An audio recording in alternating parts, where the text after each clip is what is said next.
Hey guys, welcome back to my YouTube channel. And today we're continuing with Charlotte's Web, and today's chapter is chapter 4, Loneliness. So let's start reading. The next day was rainy and dark. Rain fell on the roof of the barn and dripped steadily from the eaves. Rain fell in the barnyard and ran in crooked courses down into the lane where thistles and pigweed grew. Rain splattered against Mrs. Zuckerman's kitchen windows and came gushing out of the downspouts. Rain fell on the backs of the sheep as they grazed in the meadow. When the sheep was tired of standing in the rain, they walked slowly up the lane and into the fold. Rain upset Wilbur's plans. Wilbur had planned to go out this day and dig a new hole in his yard. He had other plans too. His plans for the day went something like this. Breakfast at 6:30. Skim milk, crusts, middlings, bits of donuts, wheat cakes with drops of maple syrup sticking to them, potato skins, leftover custard pudding with raisins, and bits of shredded wheat. Breakfast will be finished at 7. From 7 to 8, Wilbur planned to have a talk with Templeton, the rat that lived under his straw. Talking with Templeton was not the most interesting occupation in the world, but it was better than nothing. From 8 to 9, Wilbur planned to take a nap outdoors in the sun. From 9 to 11, he planned to dig a hole or trench and possibly find something good to eat buried in the dirt. From 11 to 12, he planned to stand still and watch flies on the boards, watch bees in the clover, and watch swallows in the air. 12 o'clock, lunchtime. Middlings, warm water, apple parings, meat gravy, carrot scrapings, meat scraps, stale hominy, and the wrapper of a package of cheese. Lunch would be over at 1.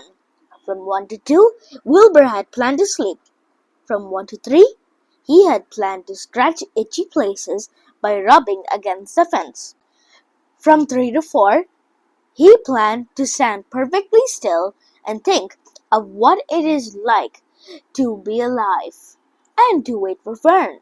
At 4 would come supper, skim milk, provender, leftover sandwich from Lurvy's lunchbox, prune skins, a morsel of this, a bit of that, fried potatoes, marmalade drippings, a little more of this, a little more of that, a piece of baked apple, a scrap of upside-down cake. Wilbur had gone to sleep thinking about all his plans. He awoke at 6 and saw all the rain, and it seemed as though he couldn't bear it. I get everything all beautifully planned out, and it has to go and rain, he said. For a while, he stood gloomily indoors. Then he walked to the door and looked out. Drops of rain struck his face. His yard was cold and wet. His straw had an inch of rainwater in it. Templeton was nowhere to be seen. "Are you out there, Templeton?" called Wilbur. There was no answer.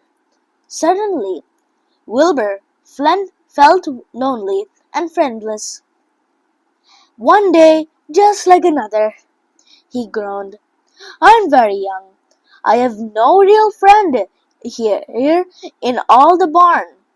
It's going to rain all morning and all afternoon, and Fern won't come in such bad weather. Oh, honestly." And Wilbur was crying again, for the second time in 2 days. At 6:30, Wilbur heard the banging of a pail. Lurvy was standing outside in the rain, stirring up breakfast. "Come on, Pig," said Lurvy. Wilbur did not budge. Lurvy dumped the slops, scrapped the pail, and walked away. He noticed that there was something wrong with the pig. Wilbur did not want food. He wanted love. He wanted a friend, someone who would play with him. He mentioned this to the goose, who was sitting quietly in a corner of the sheepfold. "Will you come over and play with me?" he asked. "Sorry, Sonny, sorry," said the goose. "I'm sitting on my eggs. 8 of them. Got to keep them toasty, warm. I have to stay right here. I'm no flibberty give it. I don't play when there's eggs expecting to hatch. I'm expecting goslings." "Well, I did think you were expecting woodpeckers," said Wilbur bitterly. Next, Wilbur tried one of the lambs. "Can you please play with me?" "Certainly not," said the lamb. "In the first place, I cannot get you your pen, as I am not old enough to jump over the fence. In the second place, I am not interested in pigs. Pigs mean nothing to me." "What do you mean, less than nothing?" replied Wilbur. "I don't think there's any such thing as less than nothing. Nothing is absolutely the limit of nothingness. It's the lowest you can go. It's the end of the line." "How can there be less than nothing? If there was something that was less than nothing, then nothing would not be nothing. It would be something, even though it's just a very little bit of something. But if there's nothing is nothing, then nothing has nothing that is less than it is." "Oh, be quiet," said the lamb. "Go play by yourself. I don't play with pigs." Sadly, Wilbur lay down and listened to the rain. Soon he saw the rat slanting board that he used as a stairway. "Will you play with me, Templeton?" asked Wilbur. "Play?" said Templeton, twirling his whiskers. "Play? I hardly know the meaning of the word." "Well," said Wilbur, "it means to have fun, to frolic, to run and skip and make merry." "I never do those things, if I can avoid them," replied the rat sourly. "I prefer to spend my time eating, gawning, spiting, and hiding. I am a glutton, but not a merrymaker. Right now I am on your way to your throat to eat your breakfast, since you haven't got sense enough to eat yourself." And Templeton the rat crept stealthily along the wall and disappeared into a private tunnel that he had dug between the door and the trowel in Wilbur's yard. Templeton was a crafty rat. He had things pretty much his own way. The tunnel was an example of his skill and cunning. The tunnel enabled him to get from the barn to his hiding place under the pig trough without coming out into the open. He had tunnels and runways all over Zuckerman's farm and would get from one place to another without being seen. Usually he had slept during the daytime and was active at night. Wilbur watched him disappear into the tunnel. In a moment he saw the rat's sharp nose poke out from underneath the wood trough. Cautiously, Templeton pulled himself up over the edge of his trough. This was almost more than Wilbur could stand on this dreary, rainy day to see his breakfast being eaten by somebody else. He knew Templeton was getting soaked out there in the pouring rain, but even that didn't comfort him. Friendless, dejected, and hungry, he threw himself in the manure and sobbed. Late that afternoon, Lurvy went to Mr. Zuckerman.